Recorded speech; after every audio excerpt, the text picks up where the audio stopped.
So we're going to look at identifying types of chemical reactions. As scientists, scientists like to classify things. You classify matter, you classify organisms. We are going to classify reaction types.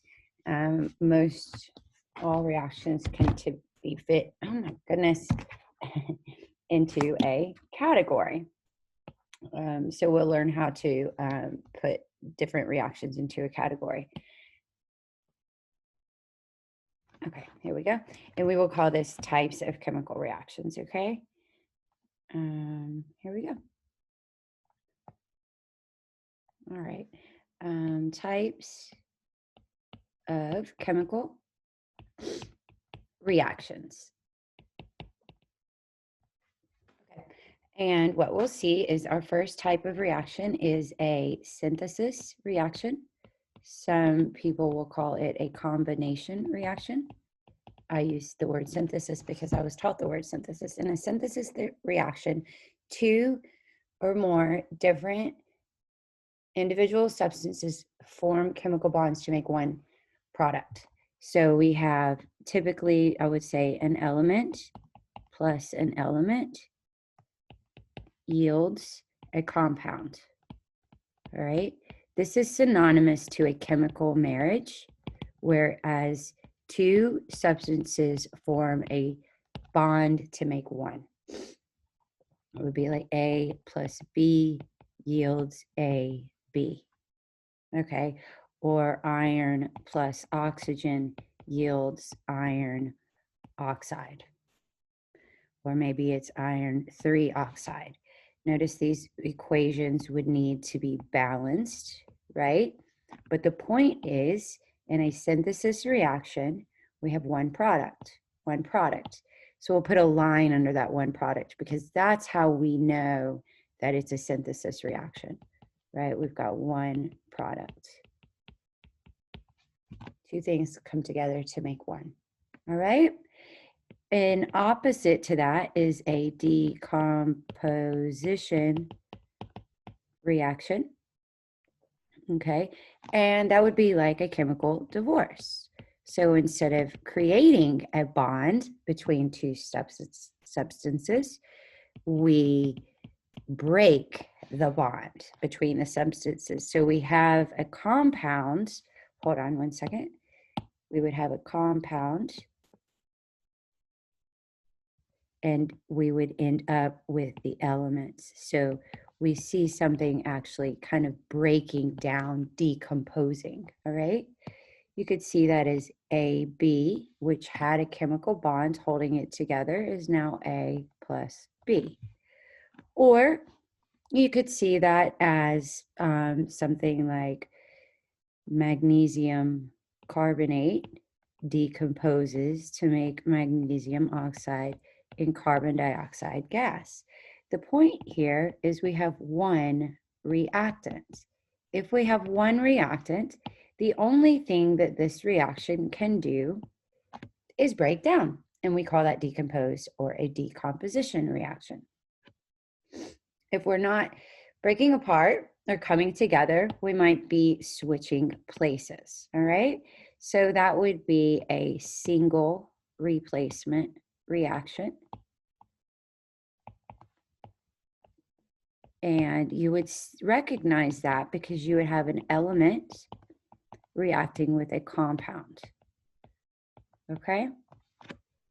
And typically in this scenario, you're going to have one atom replace another atom, okay? And we'll look more at that more closely. And we typically end up with another element plus a compound. So this is not a marriage. This is not a divorce. This is your boyfriend leaving you for another girl or your girlfriend leaving you for another boy, okay? So the element would be like the single person. The compound would be the couple. And we'll see that, let's say that B is now by itself and A is with C. So you see that a single replacement, the A replaced the B. so that the A is now with the C and the B is by himself. Sometimes in a single replacement reaction, you may have the A replace the C, right? And over here, you would have C by itself and B, A. We'll talk more about that later.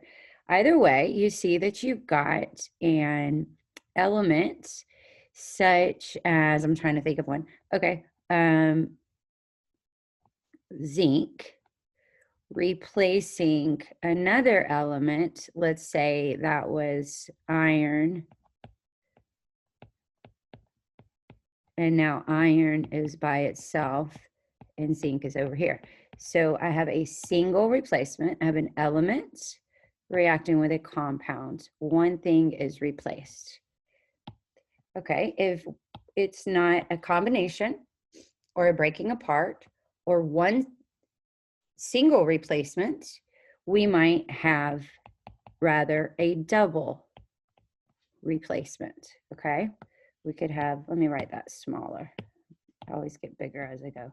We could have a double replacement. Okay, so that would look like a compound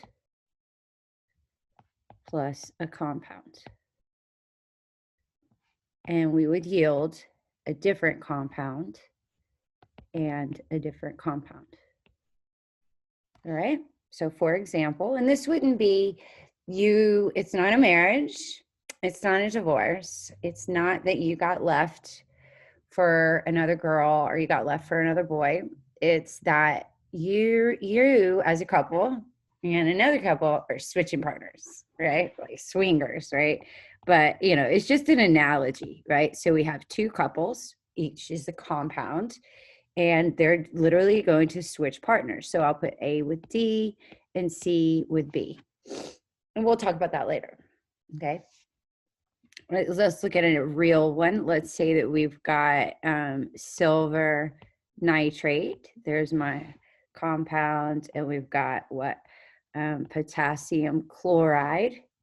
And I would have them switch partners so that I have silver chloride, and then I would have potassium nitrate. Okay, so a double replacement is recognized because we have a compound reacting with a compound. Single replacement, we had an element reacting with a compound. Decomposition, we had one reactant breaking down, decomposing. And in a synthesis, we had two elements combining to make one product. The last type of reaction that we will look at is a combustion reaction. All right, and think about that word combustion. It means to kind of go boom, to kind of ignite.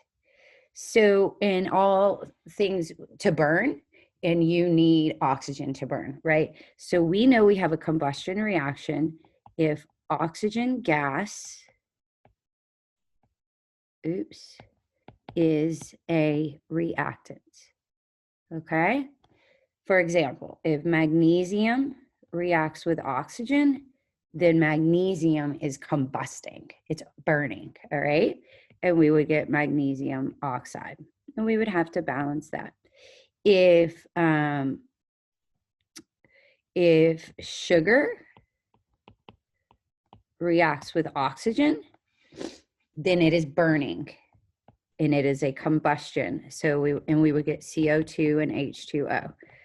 Now, this is also a synthesis reaction, okay?